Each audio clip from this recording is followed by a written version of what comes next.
96.7 KCAL rocks. It's your Monday, Cyber Monday, whatever it may be. We need to check in on our guy, Pep. What's going on, Pep? Hey, good morning, guys. Listen, we had huge college football news coming out over the weekend, and we will get to that big news. But first things first, we got to address a real serious issue here.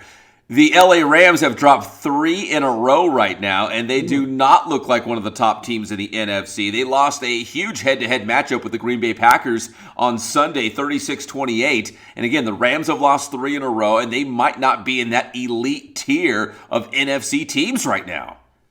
Do you think 40, they're just in a funk right now, and they just need to get these bad games out of their system, and they can right the ship? Because we still, you got an extra week in the season, you know what I mean? Right. What do we got? 2 months to go, basically, a little under 2 months. Yeah, they're 2 games behind the Cardinals right now. They keep trying to bring in, they brought in Von Miller, they brought in OBJ, trying to maybe mix it up. Maybe that's best with team chemistry, but I don't know. Yeah, they just seem to be in a funk right now. Chemistry is very important. A lot of people think it is. Now they will have a real OBJ problem because he caught one over the top. So now it's going to make Stafford feel like he has to get it to him, and that's what screws up the offense. Yeah, there is, pressure on that quarterback, Matt Stafford, to make sure everyone's getting their catches, everyone feels involved, right? Everyone wants to be appreciated and wanted and all those sorts of things. But yes, they're going all in. There's no doubt about it. The Rams are all in. They're getting all these big free agents. They're going all in this season. But right now, if the playoffs started now, of course they'd be in the playoffs, and nobody would want to face the Rams. Like, they would be a tough playoff matchup. But to go on the road to Green Bay or go on the road to Tampa Bay, I don't think the Rams would be the favorite in any of those games. Certainly not the Cardinals, who have the best record right now. I think if they have to go on the road in the playoffs, they would not be the favorite in that matchup. So things would need to change for the Rams these next couple of weeks so they could have a home playoff game or 2. They need a win. Yeah, this valley here in the middle of the year has been kind of rough for a lot of teams. The Rams are, like you were saying, on that 3-game skid right now. The Cowboys, who are one of the top NFC teams, on a 2-game skid. Even right. the Titans losing. A lot of the top teams on both sides kind of losing, muddying up those waters in the middle a lot more. And even for example, look at the Bengals. See, they went into a slide, but see, they righted the ship just last week, and they just pounded the Steelers. Yeah, that's what's so weird about this season. In fact, somebody asked me yesterday, who's your Super Bowl picks? And I'm like, dude, I have no idea right now. Could Tom Brady face the Patriots in the Super Bowl, Bucks versus New England? I don't know. Maybe. I guess there's probably a good chance of that. I have no idea who's going to come. I knew the AFC was a mess. I already knew that. The AFC is a mess. There's so many teams that are about equal. But in the NFC, I thought there was 3 or 4 teams that were going to separate from everybody else. But again, if the Rams are, let's say, the 5 or the 6 seed in the NFC, who wants to play the Rams in the playoffs? They have all that talent. That's going to be a tough out. I have no idea at this point. Yeah, we'll see. That's where you just got to hope that maybe you're one of those teams on the East Coast outdoors and the weather's going to help you out if you got LA coming to town. Yeah. Nobody wants that. Would the Rams want to go back to Green Bay in January? No, nobody wants that. Nobody wants to go to Green Bay in January. I don't think the Packers want to be there. So that was a tough loss for the Rams. And then in the AFC, it's a mess. We know that. It's a mess. The Chargers lost to the Broncos. So now in the AFC West, you got the Raiders, the Broncos, the Chargers 6-5. You got the Chiefs just 1 game better at 7-4. And as we just touched on, maybe the Bengals, maybe the Patriots might be the top team in the AFC, but here comes Kansas City. They don't look especially great still, but here come the Chiefs again. Yeah. Yeah, if you're one of these people that hate when we have a front runner team the whole way through the whole season, and that's the team you hear about all year long, this is kind of the year for you. The next couple of weeks is really going to set up how these divisions are going to look. And like we're saying, the middle ground on this is vast. It includes almost the whole NFL, and almost anybody is still alive except for the Lions. We all need hope. Except for Detroit. Hey, guys, correct me if I'm wrong, but wasn't it last year that Pittsburgh started out 11-0 or 12-0, and then the Steelers, they were irrelevant by the end of the season. Things completely unraveled at the end for the Pittsburgh Steelers, so it doesn't really matter if you start undefeated, which we don't have an undefeated team this year, but I think it was Pittsburgh last year who just completely melted down. Well, it's hard to make it through these seasons. You see all these guys, Aaron Rodgers, he's hobbling. Baker Mayfield, he's hobbling. These guys are beat up already. We're only halfway through. And they're still obviously dealing with COVID and the new strain and all that stuff that's going around. We're still seeing people getting held out for that kind of sporadically here and there.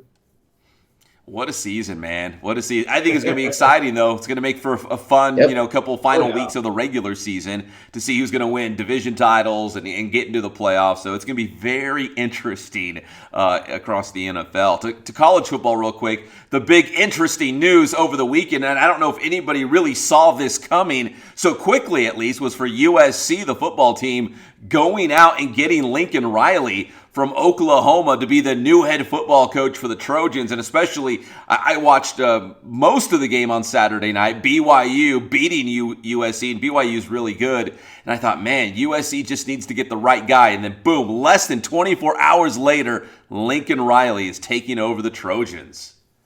I was completely stunned, had zero idea that this was even in the works at all. Yeah, I mean, his name was not one of the names that was kind of been floated out as being a potential one. We've heard a lot of other NFL coaches like Urban Meyer, who might get fired after this year or might get fired during this year. We thought about maybe he would come down. Lincoln Riley's name never seemed to pop up at all. Young guy, great recruiter here at USC. I could see him doing well.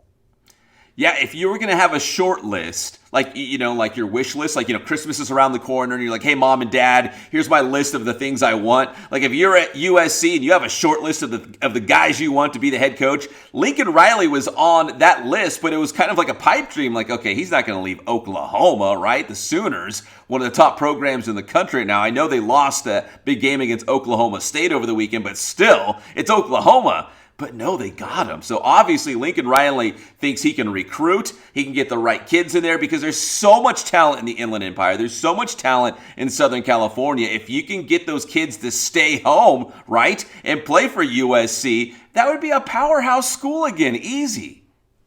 And that was one of the biggest things they're talking about is a lot of these kids, a lot of our talent here in SoCal is leaving the area to go to other colleges. If we could just get some kind of a California guy in there who would keep these guys there. Lincoln Riley, not really a California guy, but does seem like a name that we'll be able to recruit. And obviously he seems very wise to me. He's done what he can do at Oklahoma. I think it's a good time for him to get out of there. And then also, interestingly enough, did you hear that Bob Stoops is putting his cape on and coming out of the booth and being the coach of Oklahoma at the bowl game? I saw that. Yeah, the legendary Bob Stoops, man. Yeah, he's coming back, leaving broadcasting, I guess, for a couple weeks. He had to lead Oklahoma in the bowl game because they're not in the Big 12 championship game. It's going to be Oklahoma State against Baylor. So, yeah, he'll have one game, I guess, and it'll be the bowl game. Wherever Oklahoma goes, yeah, the legendary Bob Stoops is back. Is it kind of a win-win for Bob Stoops? I mean, even if you lose the game, you can just be like, look, I wasn't part of this team. I was just coming in here trying to help out. But if you win, obviously it ups your whole just aura about you, I guess, your whole legacy. I'm with you. The coach now and the coach previous, very smart guys with the way they have moved around for sure. Yeah, absolutely. And one other quick final, college football score from over the weekend. Michigan beating the Ohio State. Big win for Jim Harbaugh and the Wolverines. So it looks like Michigan, they're going to play Iowa in the Big Ten Championship. If they can win that game, Michigan will be in that college football playoff. They will be one of those 4 teams playing for a national title. Can you imagine Jim Harbaugh finally beating Ohio State? But this could end up with him knocking Ohio State out of the playoff and putting his Michigan unbelievable. The scene from that game where everybody went right on the field afterwards was insane.